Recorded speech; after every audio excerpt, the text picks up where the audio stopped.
Hi, hello from Seoul. For this one night, we decided to stay in the traditional hanok, and of course, it's a gorgeous one. I would say it's a luxury hanok. Yes, we decided to splurge on it because, I don't know, it's probably a one-in-a-lifetime experience. I hope one day I'll be rich enough to, afford to stay for a week here. But yeah, for now, just for one night in the morning we're leaving to Busan, and then for a week I'm not really able to go to any bookstores, so I decided to share with you what I already got here in Seoul.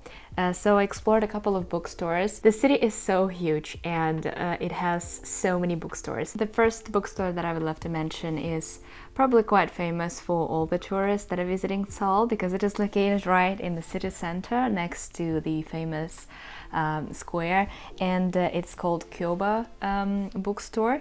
There I got lost a little bit because there are so many books. I think it's probably one of the biggest bookstores that I visited in my life, and there I picked for myself Le Petit Prince, The Little Prince by Antoine de Saint-Exupéry, but in Korean. I'm not sure I'll be able to read it any day soon, but because it's one of my favorite books of all times, I collect different publications. I collect different copies in different languages. I do appreciate this book very much, and I wanted to see how it looks like in Korean version, and it looks pretty much the same but just with Korean letters. So yeah, this one goes to my collection of Little Prince books in various languages.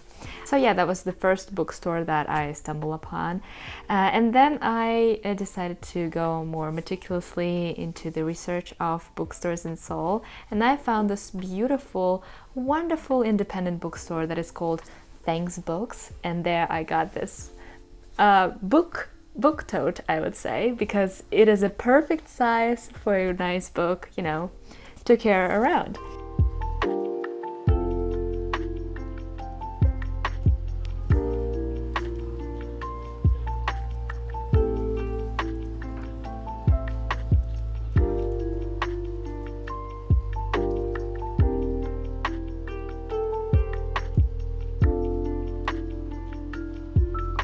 So there I got myself actually something also in Korean. So it's still packed. I will probably open it when I go back to Germany. So it's a cartoon book. So Koreans are very famous for their cartoon books, so basically like a graphic novels. Some of them are very simple, and actually our Korean teacher with whom I learned Korean, she sometimes shows us like little cartoons, and she tells us that yeah, they are quite accessible even for those who are only learning Korean, even at this very beginning level. So yeah, I decided that I would love to have one. So this is the cartoon. I think it's about the bag because there's this word kabang and it means the bag, and there are two ladies. I hope you can see it. There are two ladies, so two I don't know, people, and they have different things that is listed. I assume they're going for a walk, but also they look like ladies that are collecting things in the fields, maybe like some berries or something. So I'm really excited about what's inside of this cartoon, and I hope I will understand, at least for the translator, maybe. So yeah, and there I also purchased this bag, as I mentioned, which goes perfectly together. So yeah, next up is Itaewon Foreign Bookstore, and it is a second-hand bookstore in a wonderful area. Like if you ever have a chance to go to Seoul, you should not miss Itaewon. It's very interesting with a lot of cafes and restaurants, and very diverse. I hope we'll get a chance to go there once again, maybe for like a nice cafe or restaurant. Yeah, we'll see about that. I went there twice, one with my husband to have a breakfast in a very nice cafe, and second to this particular bookstore because I knew about it, and yes, I wanted to check it out. It's a second-hand bookstore, as I already mentioned, and there are actually a very nice collection of books. There are of course some random, like for example encyclopedias, and I don't know, some tour guides, probably outdated and not relevant anymore, but still. But I really enjoy the section with classical literature, also with the nonfiction collection. And there I noticed this little book. It's On the Road by Kerouac. I'm not sure how to pronounce his name, but yeah, forgive me, please. So this is the classic of beat literature and beat epoch in general. And yes, I have an idea of a video, and for that video I need to read a couple of books, and this is one of them. I'm not gonna spoil what that is, and if I manage it, yeah, you will see it in that very special video. So this is what I got in the Itaewon Foreign Bookstore.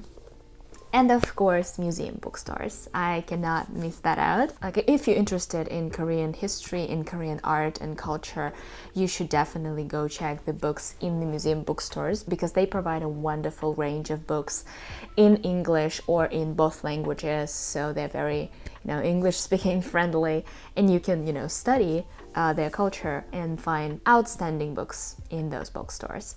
Because I'm particularly interested in contemporary art and contemporary artists of South Korea, I, of course, went to the Museum of Korean Art.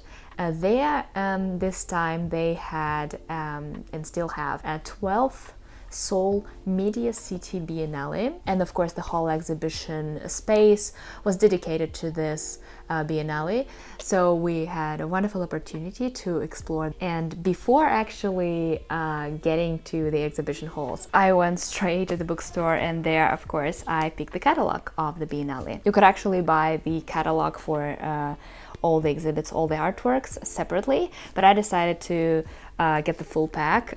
So first of all, I got a wonderful tote, and inside that tote I got a couple of stickers, postcards, pencils, and also the catalog and the additional book, which is the interview with the artists, or basically the collection of essays that were particularly collected for this Biennale. So this Biennale goes under the title "This Too is a Map," and the curators of the Biennale gave to the artists the subject of mapping and geography and the representation of our locations, our environment on the maps. And different artists interpreted this, let's say, challenge differently, of course. There are a couple of artworks that I particularly enjoyed. I really enjoyed that the main venue of this Biennale opens with the artwork by Ikibawikar, or Ikibawikr. I'm not sure how to pronounce their name, but they're wonderful Korean artists, and I've seen them for the first time in Documenta last year in Kassel in Germany, and this time I enjoy their artwork. And I actually seen them doing the workshop. I actually envied for those people who signed up for the workshop, and I missed the opportunity to actually, talk to the artist and work with them in their workshop. Anyways, so back to the books. So this book is a collection of essays about the same subject as the Biennale. Different artists who participate in this Biennale wrote a couple of them. Some of them provided cartoons, for example, but also theoreticians, philosophers, thinkers, anybody who could contribute to this Biennale. They provided their texts, and they were gathered in this little edition, the anthology of the Biennale. And also in the same tote, they provided this little book, well, not that little, that is called One Escape at a Time. So this is the catalog of the previous Biennale, of the 11th Seoul Mediacity Biennale, and that was basically gifted to anybody who purchased the whole anthology. Hi, hello. So I'm in this fantastic place that is called Starfield Library.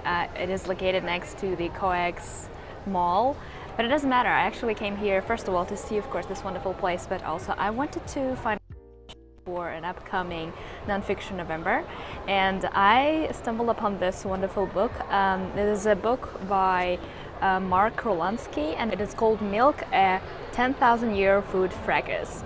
So I heard about this author, and here I stumbled upon this book, which is about milk. I thought that this can suit very well for the first challenge of the nonfiction November, which is fraud. I'm thinking maybe that when I come back, I'll just purchase this book and I'll read it as my nonfiction November challenge. So yeah. Look at this, for example. This is a book in the Korean history section about the Korean food and the history of it. Unfortunately, I can't read it, but look at this, it's so beautiful. And I just can't stop admiring the Korean publishing business, and although this book is obviously like not new, it's still very, very beautiful.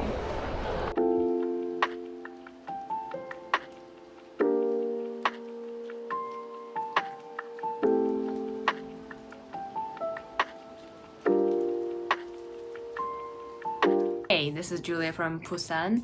We're here just for one day, for 2 nights, and tomorrow we're leaving to Jeju Island. After the evening tea, we decided to take a walk around the area where we're living.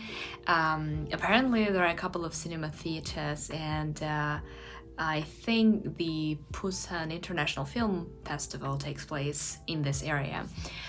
Which is pretty cool. Anyways, so I was walking around the streets and I've seen a bookstore and of course I couldn't miss that.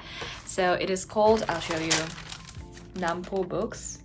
I'm not sure if it's a chain, I'm not familiar with that one, but it's a pretty big one. And there I selected for myself a children's book, which is absolutely gorgeous.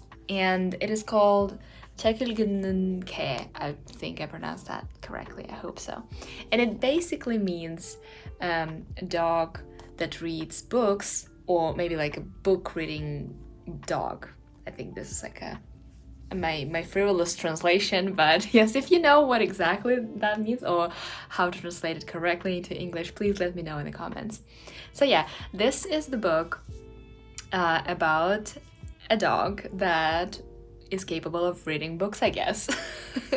I'm not sure, but so what do we love on this channel? We love dogs, especially the one that reminds me about the one that I had, and also we love books about books, right? The art in this book is absolutely gorgeous, and I like the fact that it's done like in watercolor, or at least it seems so. And yes, look at this. Oh, those details. So yeah, I love it, and it kind of reminds me of the traditional way in folklore to use watercolor, like in traditional Korean art. So yeah, I really like it, and I hope I will be able to read it. Of course, they're not so much text, so that's good. I think I'll manage it with the vocabulary, of course, or maybe I'll ask my teachers also if I don't understand the translation. So yeah, so this is a little update from Busan, and we continue. Right before our departure to Jeju Island, we actually went to check out the Bosu-Dong book street, which is an interesting location with a fascinating history. During the Korean War, Busan served as a capital of Korea, and it embraced a lot of refugees from the north. And among the refugees, there were a lot of intellectuals who brought a lot of books, of course, and they started to sell them on the street in order to support their families anyhow. The tradition remains, and there are still a lot of booksellers. In one of them, I found this book that is called Sophie's World. Basically, it's a history of philosophy told through the story of a little girl, Sophie.